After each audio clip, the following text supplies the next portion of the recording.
Wait, did I just read that right? Did a super wealthy millionaire really hire someone just to scrub his feet? Yes, he did. This isn't just a weird job. It's the story of how an 11-year-old girl named Maya took a job that made everyone laugh and ended up in a life-or-death treasure hunt. Get ready because what Maya found changed everything. You will not believe where this goes. In a city full of huge shining towers lived Maya.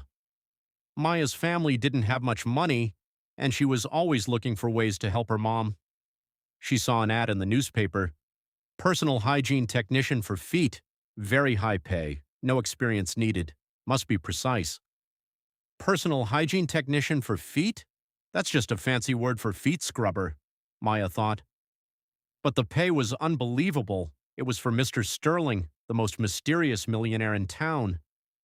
He lived in a giant, scary-looking mansion on the hill that no one ever entered. Everyone told Maya not to go. Mr. Sterling is ancient, they said. And why can't he wash his own feet? He's probably a wizard or a vampire. Maya was scared, but she thought of her mom. She applied and, against all odds, got the job. When Maya entered the mansion, it was cold and silent with heavy, dusty curtains. Mr. Sterling was older than she thought, and always sat in a big leather chair. He was polite but never smiled, and yes, his feet were extremely clean. She just had to apply a special cream and gently massage them for an hour every day. After 2 weeks, Mr. Sterling actually started talking. He asked about her family and about school. He seemed lonely. One Tuesday while Maya was working, she looked up. Mr. Sterling had fallen asleep. This was her chance. She noticed something unusual. Mr. Sterling always wore a thick silver ankle bracelet on his left foot. He never took it off, even when she worked on that foot. Maya felt a sudden burst of bravery. She gently, very gently, pulled the bracelet. It wasn't a normal bracelet. It had a hidden clasp. With a tiny click, it opened. Underneath, wrapped tightly around the inside of the bracelet, was a tiny rolled-up piece of very old thin paper. Maya's heart pounded so hard she thought it would wake him. She slipped the paper into her pocket and refastened the bracelet. She never felt so guilty or so excited. Back at her tiny apartment, Maya carefully unrolled the paper on her bed. It wasn't just paper. It was vellum made from animal skin, and it was ancient. It was a hand-drawn map. But not of their city. It showed old landmarks that didn't exist anymore. An old elm inn, a blacksmith's forge, and a path leading to a big X next to a river.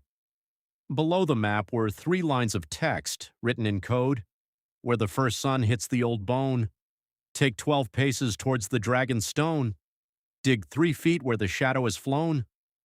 Maya was a puzzle master. She spent the entire night at the library looking up old maps. She found out the old elm inn was right where Mr. Sterling's mansion now stood. The path led to the river, and the X was on a property owned by a rival tech company Mr. Sterling had been fighting for years. This wasn't just history. It was a map to the lost city of Ethelred, a legendary city of gold. The weird job was a test. He had been looking for someone brave and smart enough to find the clue he was wearing. The next day, Maya walked into the mansion, her hands shaking. "Mr. Sterling," she said, her voice small, "I found something." She placed the vellum map on the table between them.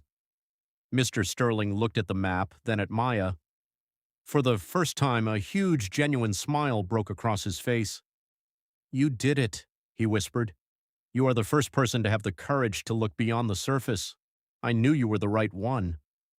He revealed that the bracelet was a puzzle. The job was just to find the person worthy of the map. He couldn't go treasure hunting himself anymore, but Maya could. Maya, the feet scrubber, was now the official head of the Sterling Explorers team.